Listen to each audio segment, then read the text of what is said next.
I made a bet with my physics professor, so for every explanation that you don't understand, I'll give him 1 penny. So let's go. Archimedes' principle. Any object, wholly or partially immersed in a fluid, is buoyed up by a force equal to the weight of the fluid displaced by the object. The volume of the displaced fluid is the same as the volume of the part of the object that is underwater. This is why objects with density greater than the density of the fluid sink, while objects with density less than the density of the fluid don't. Avogadro's law. Equal volumes of all gases at the same temperature and pressure have the same number of molecules. Also, for a given mass of an ideal gas, the volume and amount of the gas are directly proportional if the temperature and pressure are constant. Ohm's law.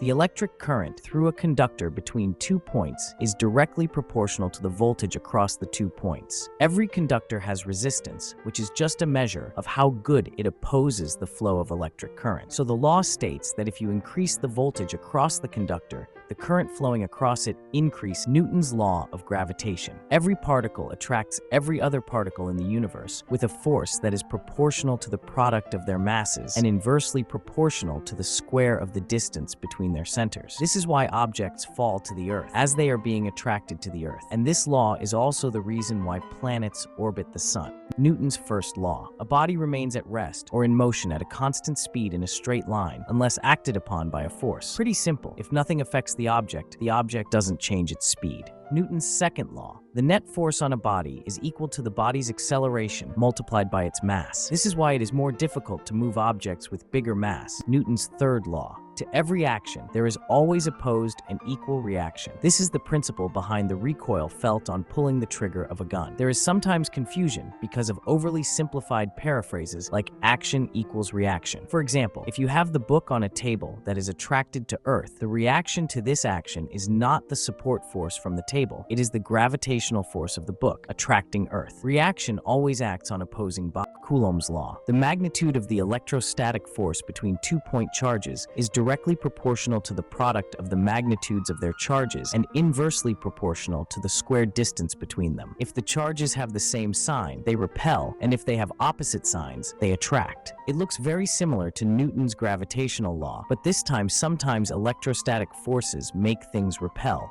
Stefan's law. The total energy radiated per unit surface area per unit time is directly proportional to the fourth power of the black body's temperature. To understand this law, think, how do we know the sun's surface temperature? It is a little difficult to go to the sun and measure it with thermometer. It is much easier to measure the total energy radiated from the sun. Then, by applying this law, we can easily find the temperature of the emitter. Pascal's law. A pressure change at any point in a confined incompressible fluid is transmitted throughout the fluid such that the same change occurs everywhere. This law explains how hydraulic pressing or lifting devices work. Suppose we have a U-tube filled with water and the right part is 50 times wider. Then by pressing the left tube, we can apply force 50 times higher on the object on the right tube. There is a common misconception that Pascal's law contradicts the fact that pressure increases with depth, but the law only states that if we change pressure with external force at any point, then it changes everywhere equally. For example, atmospheric pressure actually adds equal amount of pressure at every point in the ocean.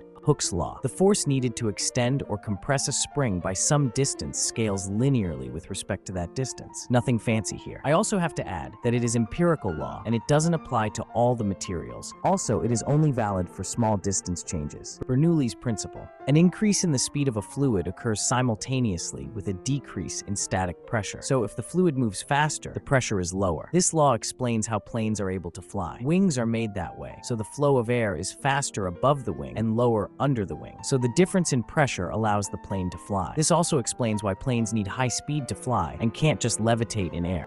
Boyle's law. For a fixed mass of an ideal gas kept at a fixed temperature, pressure and volume are inversely proportional. Simply, the lower the volume, the higher the pressure of the gas. This law explains how our breathing system works. Increasing the volume of lungs decreases the pressure, so we are able to inhale, and vice versa, able to exhale. Charles's law. When the pressure on a sample of a dry gas is held constant, the Kelvin temperature and the volume will be in direct proportion. Simply, increasing the temperature of the gas increases its volume. This law explains how spark ignition engines work. work. Combustion increases gas temperature, which means the volume also increases. First, Kepler's law. The orbit of a planet is an ellipse with the sun at one of the two foci. Some simplistic representations of solar system make some people believe that orbits are circles, but they actually are ellipses. Second, Kepler's law. A line segment joining a planet and the sun sweeps out equal areas during equal intervals of time. This is just one of properties of an ellipse. Third, Kepler's law. The square of a planet's orbital period is proportional to the cube of the length of the semi-major axis of its orbit. Simply, if we take the planet and multiply its orbit radius by 4, then the time it takes to revolve around the sun is 8 times bigger.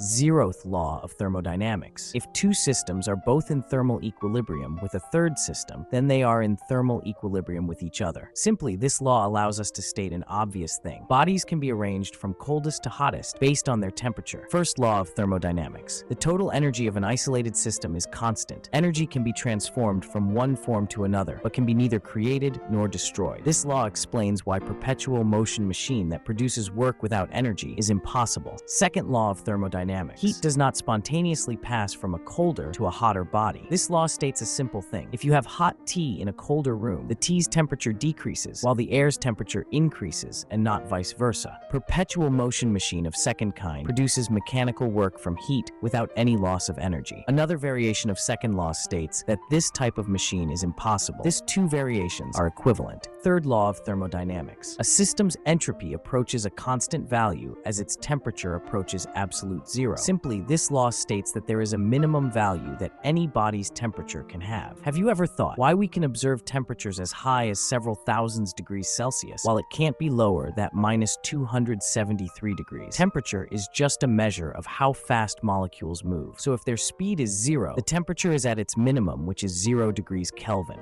Write in the comments which ones you didn't understand, so I can give my professor what I owe.